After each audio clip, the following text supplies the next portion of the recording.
Okay, we'll start na. Start tayo ng 8 p.m. sakto kasi we'll end by 9 or 9:30. So, this is recorded and I hope may matutunan kayo. Okay, so we'll start and ang topic natin ngayon is liquidity. This is part 2.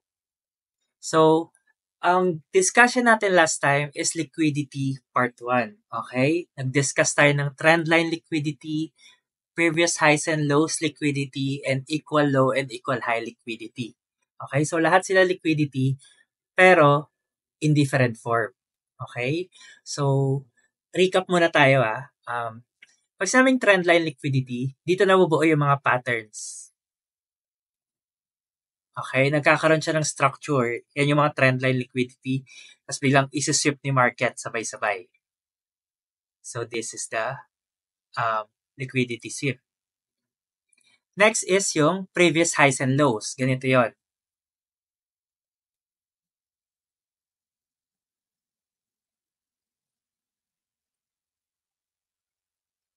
Okay? Ito yung liquidity sa trend line. And ito yung liquidity sa previous highs and lows.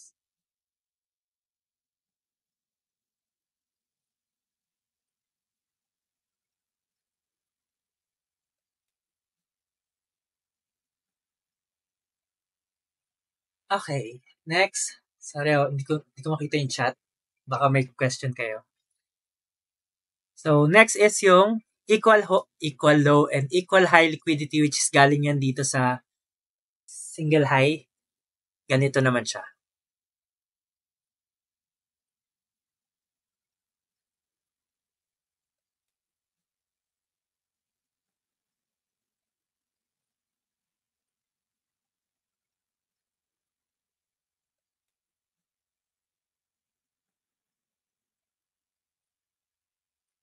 Okay. So, this is just a recap ng liquidity. And I hope na-gets nyo na to sa first part. Okay? So, ang itatopic natin ngayon is yung inducement liquidity, which is pag hindi mo na-spot yung liquidity sa mga inducement, maybe isa ka doon. And momentum liquidity, which is nangyari nga sa BTC. Okay? I-explain ko sa inyo tong pagbagsak ni BTC sa price na to. Yan. Okay? Yung red candle na yan. Makikita nyo yan later. So, punta muna tayo sa inducement liquidity. So, bago tayo pumunta sa inducement liquidity, familiarize nyo muna yung sarili nyo sa POI. Okay? When you say POI, anyone? Sino nakakalam ng POI?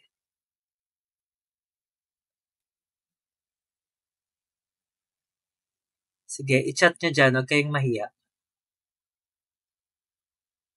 What is POI? Point of interest. Okay? So, ibig sabihin, it could be, since general to, pwedeng order block, FVG, liquidity, SNR, SND, yan yung mga POI. Ibig sabihin, key levels, polarity, PIB, dami no? Ibig sabihin, dito ka lang interesado mag-trade pag tumapik si market sa POI. Okay? Gets ba yon? So, bigyan niyo ako ng isang example dito. Anong pipick natin? Anong ipipick natin dito sa POI? Para ma-explain ko sa inyo ng maayos. Choose one. One only. OB, okay. So, let's say, ang order block is ganito. Yan, tapos baba si market, tapos andito. Andito yung order block. Siyempre, may criteria si OB. Kailangan yung aralin, lalo na kung SMC ka. So, pag nandyan si order block, ibig sabihin, dyan nakaposition yung limit mo. Dito ka lang mag-aantay. And, thank you sa follow. And hindi ka magte-trade kahit ranging si market dito. Wala kang trade na i-execute. Magte-trade ka lang pag si market pumunta dun sa OB mo, sa POI. Kaya nga siya point of interest. Dun ka lang interesadong mag-trade. Okay? I hope nagigets niyo yun. So, gets. Tutuloy ko to.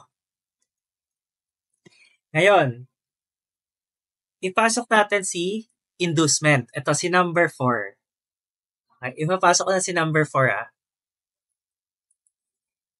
Let's say, si market, paakyat, tapos nag-create siya ng order block, then bumaba si price. Ang inducement is ganito siya. Malapit na siyang tumapek. Para ako na-excite magturo eh. Wait, chill lang. Malapit na siyang tumapek sa order block, tapos hahatakin niya pababa. Okay? So, ito ang inducement liquidity. Huminahon eh. Ito yung nagiging inducement liquidity.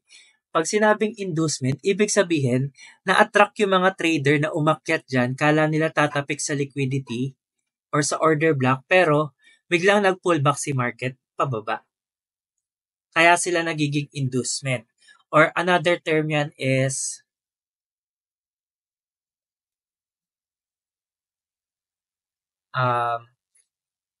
attract. Na-attract yung mga traders, na-induce.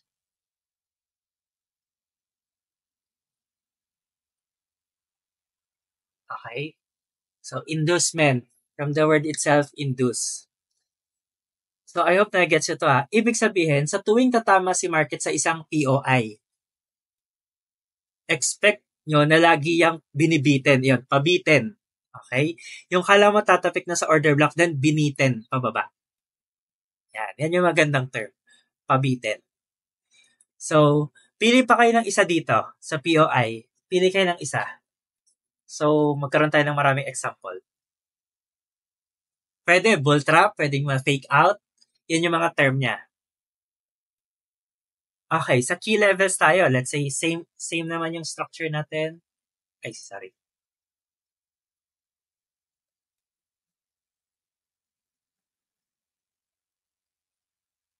Okay, pag sinabing key levels, ito yung mga higher time frame structure. Higher time frame trend lines.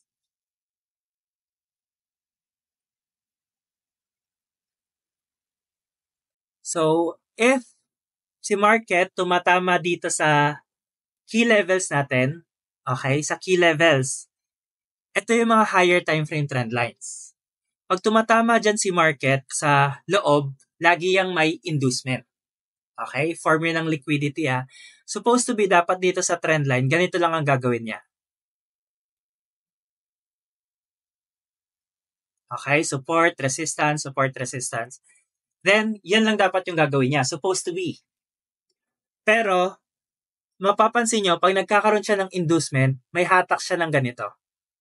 Bago siya pumunta dun sa POI na key levels. Copy. Nagigets? Question. What is my pay na ba next? Goods na, lagpa. Hello. Walang bayad to. Uploaded to sa YouTube. So, itutuloy ko na. Hindi mo need kunin lahat ng POI. Hindi mo pwedeng hanapin dito yung order block, tapos magpa-plot ka ng key levels. Hindi mo need ilagay yung order block, tapos yung fair value gap, tapos yung liquidity, tapos yung SNR, then supply and demand. No need. Depende kung anong klaseng trader ka, kaya siya general. Okay? So, if ever ikaw ay key levels trader, ganito yan, sa higher time frame, ibig sabihin, magta-trade ka lang pag si market pumupunta sa POI mo. Diyan sa mga lines. Okay? Diyan ka lang interesado mag-trade po. So, pag si market nandito siya sa loob, expect nyo na yung liquidity niya ganito. Yung form ng liquidity niya. Yung dire-diretso na siya pataas dyan, dito, supposed to be, papunta na dyan, tapos syempre ilolong mo yan. Then bigla siya nga hatak pababa. Na nagke-create siya ng inducement. You don't have to pay pag kaya mo naman to aralin mag-isa. Okay? So, this is free and uploaded to sa YouTube. Pwede ka matuto doon. So, yan. Maghahatak siya, then tsaka siya babalik dito. Inducement, attract. So, I hope nagets yung concept. Depende kasi sa trader kung anong POI nila. Let's say for example, ang price action trader or mga SNR traders, hindi naman sila mag-a-apply ng order block kasi pang SMC to. So yung mga SMC trader, hindi naman sila tatanggap ng SNR POI kasi nga SMC sila. Mas okay sa kanila liquidity, fair value gap, or order block. Depende siya sa trader. Okay? So, yung mga Elliotians, Harmonicians, ang POI nila, Fibonacci. Or mga key levels. Ganon. Iba-iba. So, favorite ko dito, polarity. Isa lang. Dalawa pala. Liquidity at saka yung polarity. Ito. Pero, pwede mong gamitin lahat yan. Pero, syempre, need mong aralin. Kung gusto nyo ng effective na market sentiment, candles lang talaga. Okay? Candles yung the best. Kasi wala ka ng need na plottings, candle pa lang, mababasa mo na siya. Uploaded po lahat, pati ito. So, yung part 1 nandun na. Yung polarity is ganito. Let's say, for example, yan, respect ng price itong area na to. Pag tumagos dyan si price, tumagos siya dyan din yung bagsak niya. Okay, that's polarity. Yan yung type ng entry ko. Pero, with advanced thinking. So, soon. So, I hope nagigets nyo yung inducement. Yes, sort of. Parang SNR siya, Koji.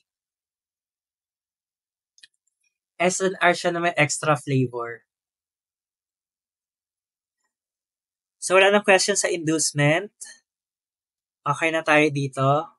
Proceed na ako sa momentum liquidity. And example tayo later. Bago ko sabihin sa inyo yung number 5, may papakita muna ako sa inyo.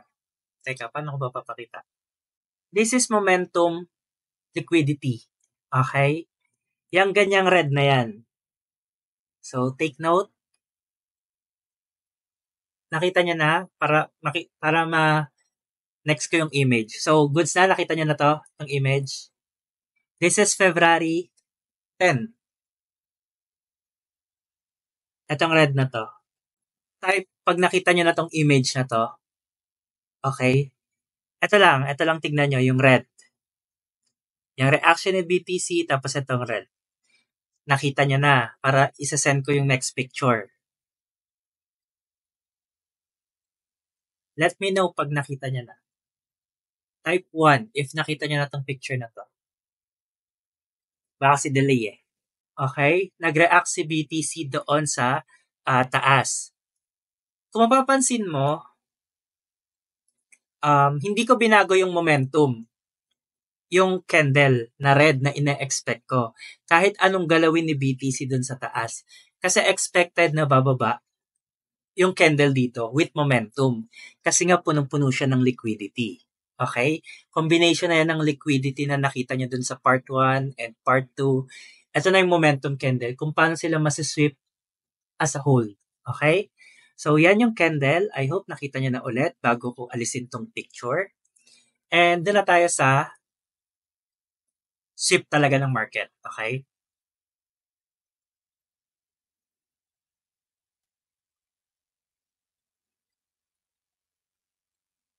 So, yan yung candle and na-sweep siya noong February 18. Okay, yan. Kita nyo, this is yung red candle na momentum candle ng February 10 saka February 17. And ngayon, major sell-off siya. Good evening. Ito na siya ngayon, yan. Okay, so, yan. Ibig sabihin, itong candle na to, momentum candle na to, sinip niya lahat ng liquidity, any type of liquidity na meron dito sa left side. Lahat to. In short, yan. Sinip niya lahat yan. And syempre, dahil malakas yung pagkakasip it's a combination of different liquidity. Nag-react ngayon si market pataas. Okay? And kukuha na naman yan ng liquidity dun sa taas. Yan, makikita nyo kung anong type ng liquidity. Pero nagets nyo yung momentum kung paano siya nagre-react. Sinisip niya lahat yan. Okay. Kung wala kayong tanong, ako magtatanong. What if hindi malakas yung liquidity dito sa nasip ni market? Okay? Lahat ng liquidity dito or lahat ng buyer dito, hindi malakas. Take note buyer yung nandito na liquidity, ang nang sweep seller. So, pag nasa taas naman, seller yung liquidity, ang mang-sweep si buyer. Okay? Okay, good. If hindi malakas si buyer dito, yung price tutulo ulit pababa. Babagsak siya pababa para kumuha ulit ng liquidity. So, I hope nagigets nyo kung paano siya nag-move. So, ganito.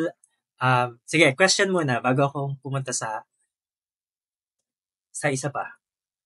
Any question? May hindi ba kayo na-gets? Clear ba? Okay lang ba yung explanation? Maingay ba electric fan? Nagets niyo kung paano siya nag-move? Kung paano gumalaw yung momentum candle?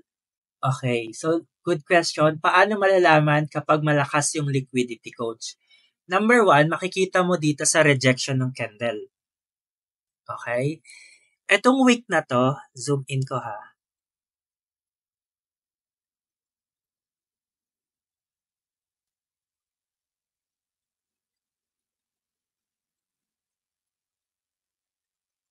Etong week na to na bumaba, ibig sabihin, si seller nakababa hanggang dito para makasweep. Tapos, after niya makasweep, napaangat pa rin siya ng buyer dito. So, yung nakikita mong wick na yan, it's a bullish candle. Buyer yan. Sign yan ng buyer. So, first na yon, nalaman mong malakas na. Ano pa yung isang confirmation na second?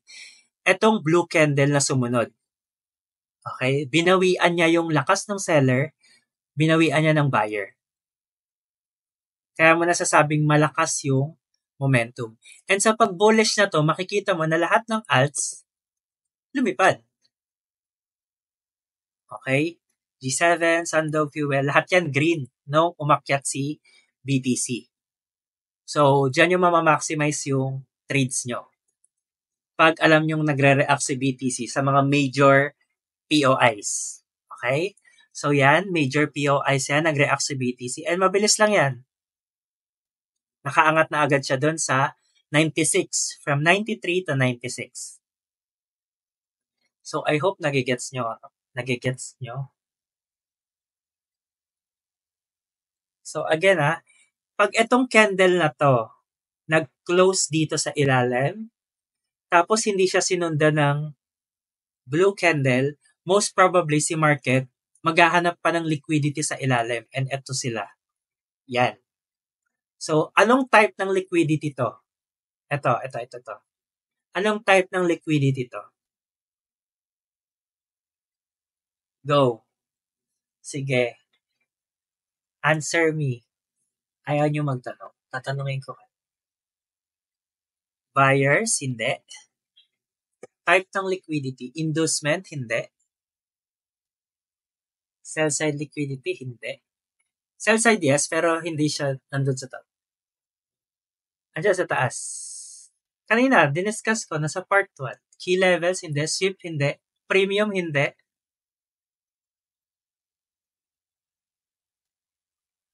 Mga tama yung sagot nyo yung liquidity, pero yung term lang. May tamang term dito. Buy side liquidity, hindi. Trend line, hindi. Yung balance, hindi. Take note tama yung mga liquidity nyo. Lower low, malapit na. Extreme, hindi. Market structure, hindi. Topic ko lang kanina. Previous low. Previous low tong liquidity na to. Kuha mo. Sakaling kita The joke. Yan yung mga previous low. Yan, January 13, previous low. Tapos ito, February 25, previous low. Ibig sabihin, pag tinake yan ni market, ang direction dapat niyan is pataas. Sa tuwing nagte-text. Pero correct yung mga liquidity niya, sell side, ganyan, ganyan. So, pag tinake to ni market, expect mo na magre-react si market pataas. And dyan ka magko-confirm. Let's say, tinake niya yung liquidity na yan. Ipasok mo yung confirmation mo. Is it a bullish or a bearish reaction? So, pag nakakita ka ng ganitong type ng candle, lalo na sa higher time frame, most probably, magre-react yan pataas. And take note, pag yung liquidity nasa taas naman, like ito. Ito naman, nasa taas. Anong tawag dito? Sige, i-opposite niya lang.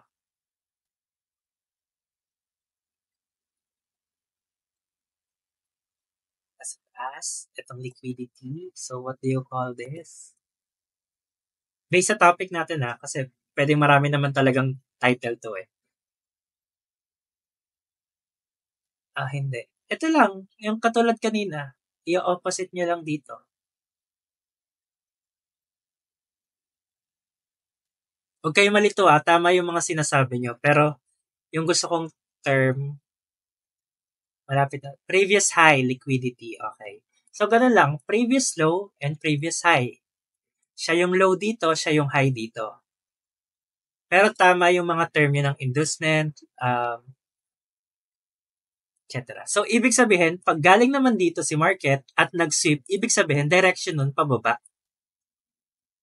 Lagi bang bababa pag nakasweep sa liquidity? Hindi po. Kasi pwedeng nag-react lang siya ng konti tapos tataas na siyang ganun. Okay? So, I hope nagigets nyo. So, may magandang example sa JTO. Later, i-explain ko sa inyo. Pero any question muna dito? Ito lipat nga tayo ng magandang BTC. Okay. Okay.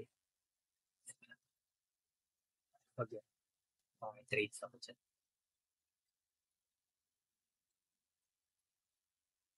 Okay, ito. Pwede, pwede yan dalawa. Pwede ka mag-candle patterns, pwede ka mag-change of character. Goods. Okay. So, yan. Let's say, for example, ito yung liquidity. Previous high liquidity.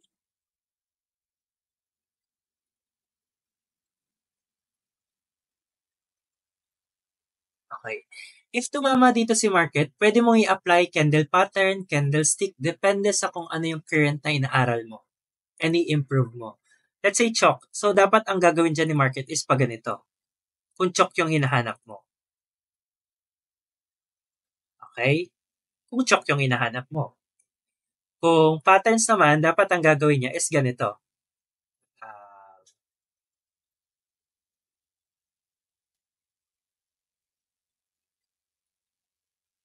Yan. So, this is confirmation ng change of character, SMC. This is patterns. So, nagigets?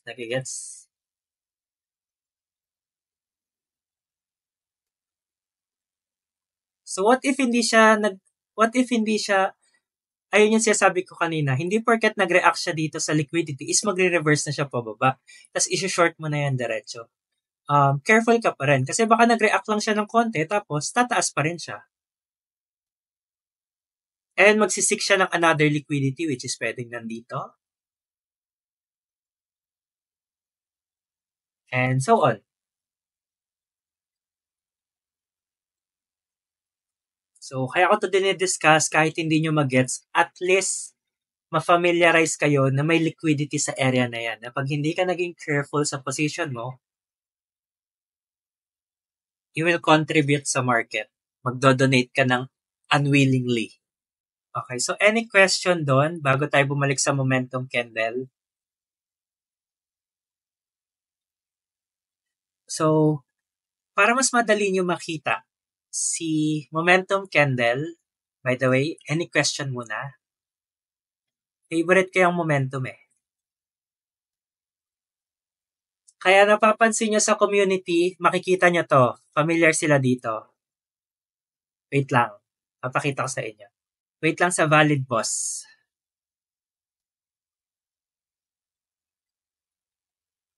Okay. So, kung mapapansin nyo, Blur ba? Baka blur yung image ha kasi inaano ko, zina-zoom in ko. Pero gusto ko makita niyo tong momentum na to. Yan, this is momentum liquidity. Okay? So, isa rin to sa favorite ko. And makikita nyo dyan na si market, yung POI dito sa, yan, imagine nyo na lang may POI dyan. Yan, yan. Yan. Imagine nyo na lang, meron dyang pool of sellers liquidity. Pag hindi sila nanalo sa buyer, ibig sabihin, yung pera nila, ia-add doon sa mga nakaposition sa long. Kaya lilipad yung price talaga, which is momentum pataas. Okay? So, I hope na-gets nyo to ha. Hindi nyo kailangan magpa-VIP or premium para matutunan to kasi hindi ko naman sure kung matatrade nyo to. Pero tinuturo ko pa rin sa inyo kasi iba-iba tayo mag-isip and iba-iba tayo ng application sa market. So, yan. So, in this case, nanalo si buyer. So, nagkaroon siya ng pool of liquidity. In short, lahat ng nakaposition dito sa set na seller, lobat na ako. Ayan, sorry. Lahat ng nakaposition dito na seller, yung position nila or yung pera nila, yung stop loss nila, liquidity nila, sumama sa buyer, sa position ng buyer. Ang tawag doon, inabsorb. Okay? Kaya, nakita nyo, walang seller na bumaba dito. Dire-diretso yun pataas. So, maraming ganyan sa Telegram, yung examples na ganyan. Yan yung explanation. So, I hope gets nyo na. Koji, gets mo na to? Yan lang yon. Walang magic dyan. Walang special dyan. Basta na-observe mo si market na may ganyan and strong tong area na to, most probably may momentum yan pataas. Kung hindi man ngayon, baka sa susunod gagawin niya pa rin yan. Okay? Ano si BTC? February 10, na-predict na natin. Hindi pa niya ginawa. February 17, hindi pa niya ginawa. February 18 pa niya ginawa. So, dito ko pa yan nilalagay. Dito ko pa yan in-expect. And dito, so on. So, any questions? Sa akin, si Bitoy, bearish talaga ako dito. Pero, syempre, makakakita kayo ng bullish, lalo na lower time frame kayo. Pwede pa yung pumunta sa POI or sa 1-hour POI. Pero, bearish pa din yung bias ko. Kasi, internal lang lahat ng nangyayari dito. When you say internal, ganito siya. Ayan, internal. Yan na. Pinakita na sa inyo. Previous low, previous high, lahat ng nandito sa loob is internal lang. So, kahit umabot dito si BTC at mag-pump lahat ng alts, bearish pa din ako. May chance pa kung lumagpas siya dito sa 100.02. Pero bago siya lumagpas dyan, meron pa dito sa 100, meron pa sa 98. Okay, yan yung mga major. So, gets? Any question? I think that's it sa liquidity.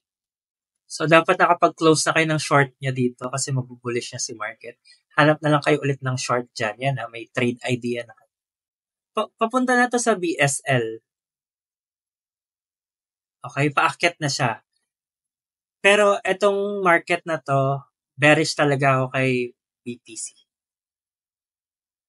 Yan. So, expect nyo na to yan. Etong dito naman, hold on na. Wait lang.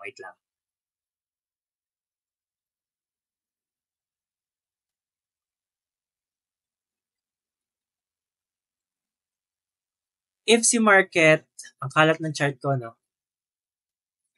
If si market, hindi siya naka-accumulate ng buyer, mapataas niya man lang sa taas, magkakaroon dito talaga ng malaking dump na red candle. Hold on.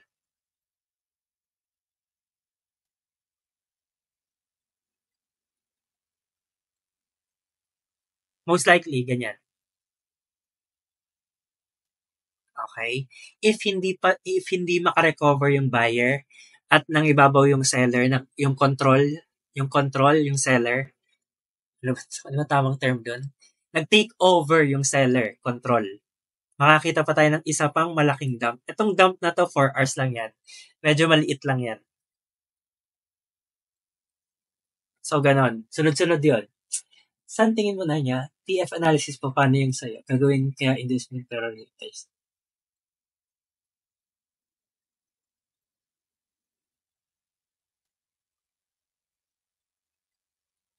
Okay, so, goods. Yan, lahat ng nandyan sa taas niya, liquidity lahat. Nagtatrade naman minsan sa firm, pero mas major ko crypto. Anyways, I hope na gets nyo na tong topic na to. So, yung first part, naka-upload na sa YouTube. Ito yan. Trendline liquidity, previous highs and lows liquidity, equal high, equal low liquidity. Then yung 4, inducement liquidity, and momentum liquidity. So, goods na lahat. Wala na ako utang sa inyo sa liquidity. Ano kayo maganda i-topic for next? Again, try natin yung trendline liquidity para at least makita nyo. Nai-gets mo naman yung valid and invalid pullback. Pag may question na, feel free to message me sa Telegram. And if you need materials sa mga ganito, liquidity, order block, meron dito. Okay? You just need to send your email sa DM. PM nyo sa akin. So, this is my folder. Andito yung candlestick, Elliott Wave, Forex, Harmonics, SMC. Kayo nang bahala dyan. Then, pag may hindi kayo magets, feel free to message me. So, trendline liquidity. Yan yung mga trendline na pag ganito.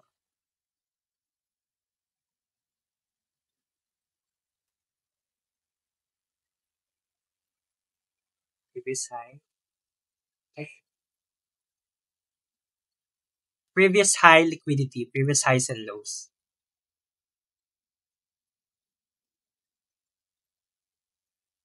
Equal high, equal low.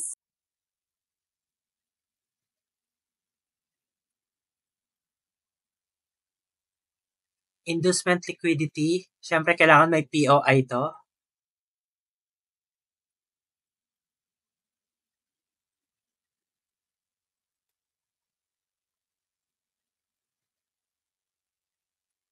Gets na yung POI.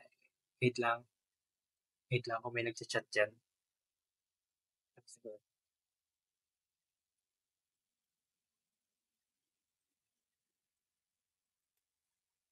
Then, momentum liquidity. Ito yung example ng momentum.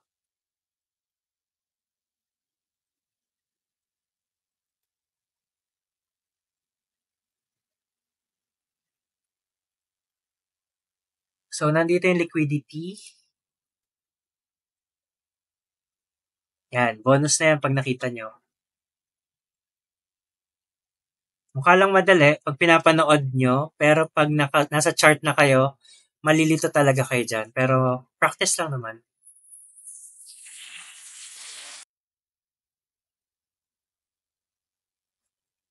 Kaya kung usapang liquidity, hindi tayo dapat yung liquidity.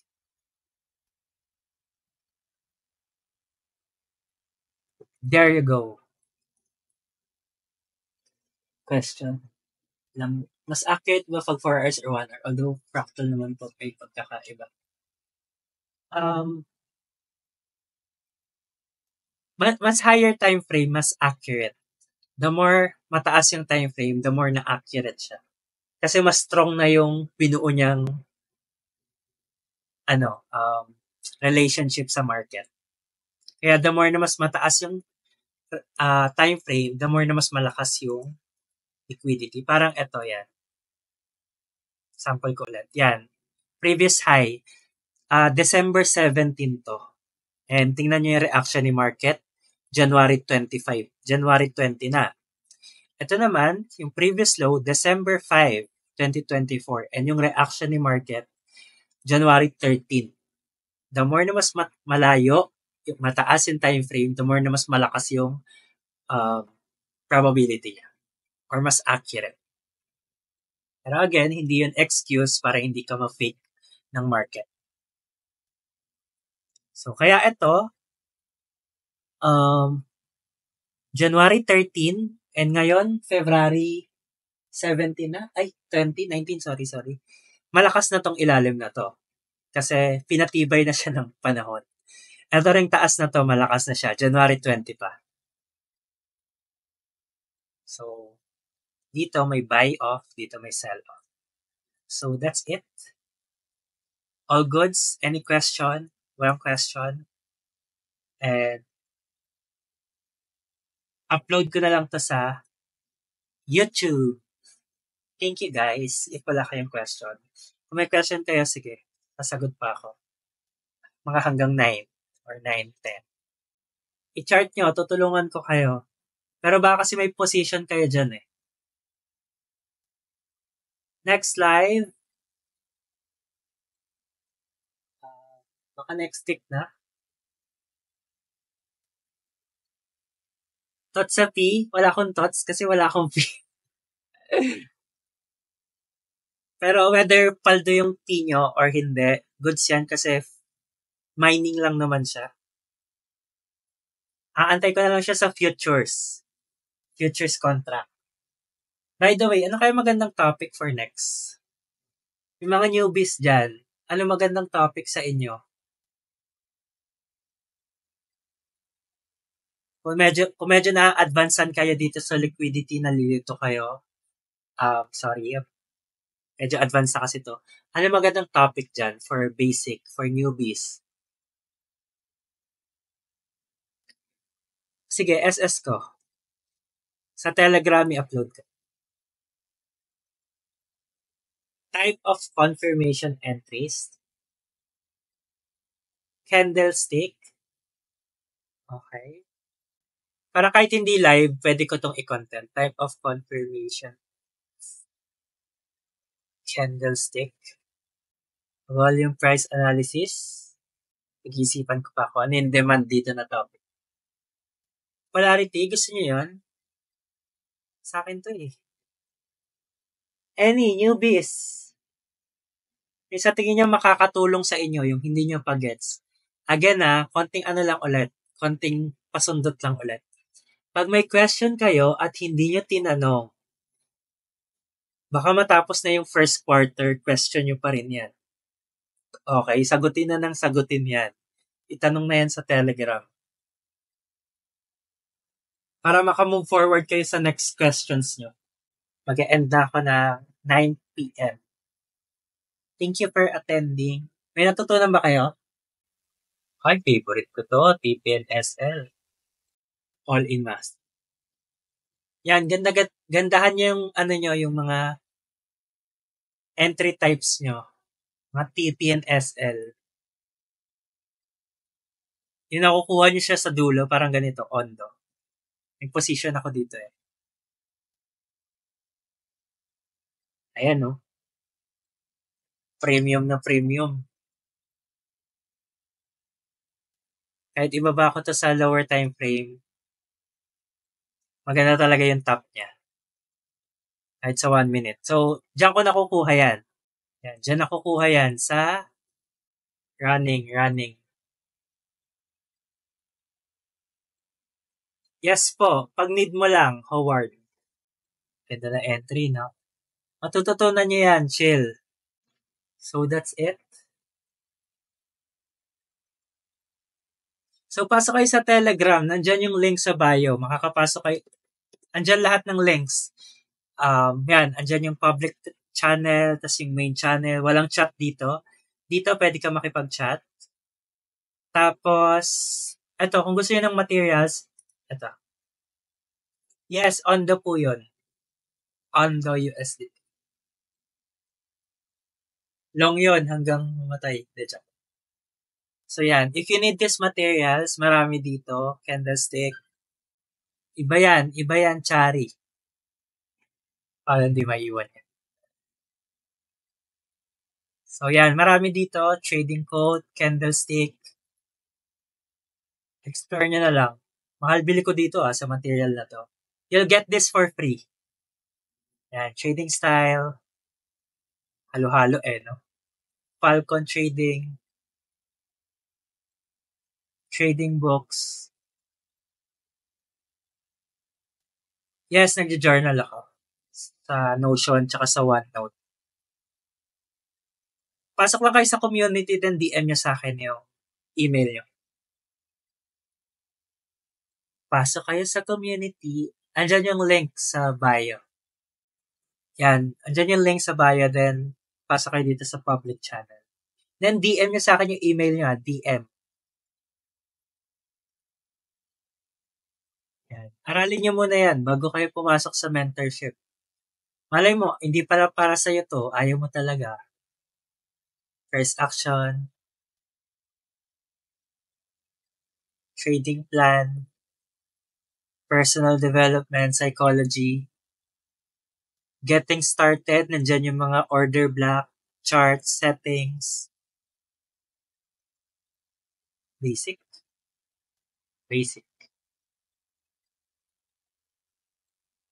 Sort of position trade. Sige, later, pagtapos itong live. Ito folder ko, pang basic talaga itong folder ko. May trading view pa dyan, withdrawal. Nagdagan ko minsan. SMC, may SMC1, image lang to. SMC2, trading hub. Dami, no? Oh. Ewan ko na lang pag di mo pa sipagod dyan. Yan, equal low na inducement. Yes po. 2 years ago na. Thank you sa gift. Nax, may pag-gift.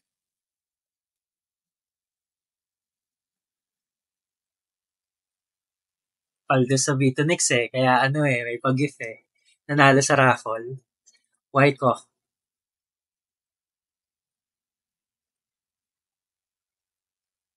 Harmonix. Favorite ko to Harmonix, pero hindi niya ako favorite. ICT. Dagdagan ko to minsan pag nakahanap ako ng lesson. Bibiling ko tapos send ko sa inyo. So, i-add ko dito. Blend trading.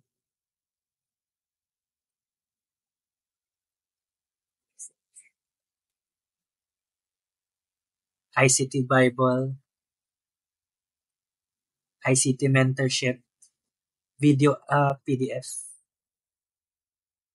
Dami, no? Introduction.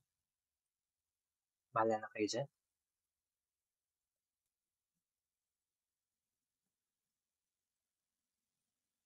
Pag liquidity grab siya, tapos nag-continue yung trend, ibig sabihin hindi ka makakahanap nung iniisip mong position na isa-short mo siya or ilalong mo siya kasi dinaretso niya yung trend. So, maghahanap ka sa next liquidity or sa next POI.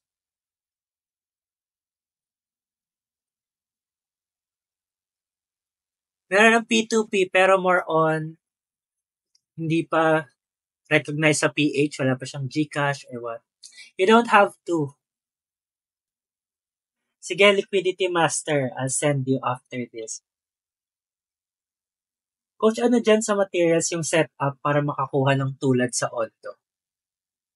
Ay, yung setup para makakuha sa tulad, yung sa Ondo na position ko like this. Wala yun dun sa setup. Understanding na to sa market. More on liquidity type.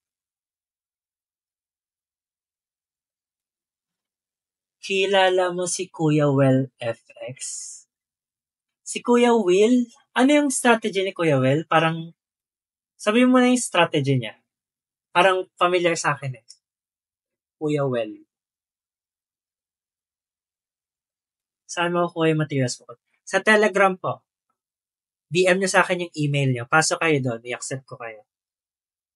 Feeling ko familiar si Kuya Will. Kuya Will. So that's it. Malapit na mag-9. If wala na kayo, nagtitrade ka Forex. Minsan, nagtitrade akong Forex. Any question sa inyo?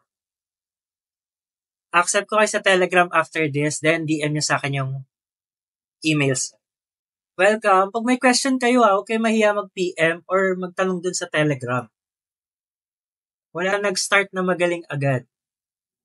Yung question nyo pag nahiya kayo dyan, baka hindi nyo na yan masolve. So, better i-ask nyo na siya. Kahit pa konti-konti lang. Okay? So, that's it for our session. Anong pinagkaiba, Coach, under SMC ba? Anong ICT? Some would say yung SMC, under lang siya ng ICT. It's more on a concept. Pero, meron din nagdi-disagree na iba yung SMC sa ICT. Kasi iba yung approach. Depende talaga sa trader. So, magmumute na ako. Thank you guys. Thank you for attending. Thank you sa follow. Thank you for staying in my live. So, magmumute na ako. And I'll end this mga 9:05. See you sa TG.